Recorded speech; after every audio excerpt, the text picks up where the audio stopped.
नागपुर के Kalamna police थाना हद के सुल्तान दाल mill के pass से एक सनसनीखेज वारदात सामने आई है। पुलिस के अनुसार आरोपी और फिरियादी के बीच पहले से विवाद चल रहा था। विवाद की मुख्य वजह आरोपी की पत्नी और फिरियादी के बीच कथित प्रेम संबंध बताए जा रहे हैं।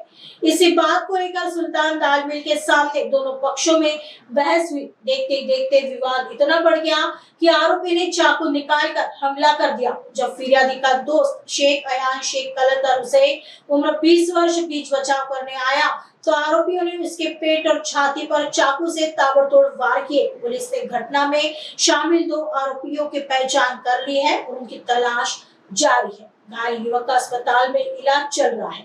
आगे की जांच कलमना पुलिस कर रही है। नमस्कार, मी PSI प्रमोद ढोकळे, पोलीस ठाणे कळमना। आमच्याकडे तपासावा असणारा अपक्रमांक 429/26 कलम 109(1)(3)(5) भारतीय न्याय संहिता नमूद गुन्हा घडला असून दाखल अधिकारी API तानाजी गावणे यांनी नमूद गुन्हा दाखल केला असून नमूद गुन्ह्याची थोडक्यात हकीकत अशी आहे की फिर्यादी हा कळमना मार्केट बाहेरील सुलतान दालच्या इथे बसला होता।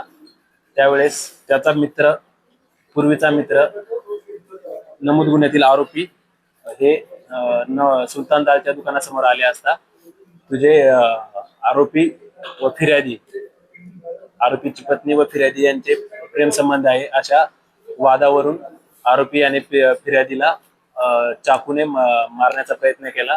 नमूद गुन्ह्यात फिर्यादीला वाचवण्याकरता त्याचा मित्र जखमी नामे शेख अयान शेख कलंदर हुसेन वय 20 वर्ष राहणार चिखली वस्ती माडा क्वार्टर हा नमूद झगडा सोडवण्याकरता मध्ये आले असता आरोपी याने त्याच्या हातातील चाकू हा जखमीच्या छातीजवळ तसेच पोटावर मारले असता आरोपी जखमीला जीवे मारण्याचा प्रयत्न केला। अशाच घटनेवरून पोलीस ठाणे कळमना येथे गुन्हा दाखल करण्यात आला असून नमूद गुन्ह्यामध्ये 2 आरोपींची नावे निष्पन्न झाली असून नमूद गुन्ह्याचा तपास सुरू आहे।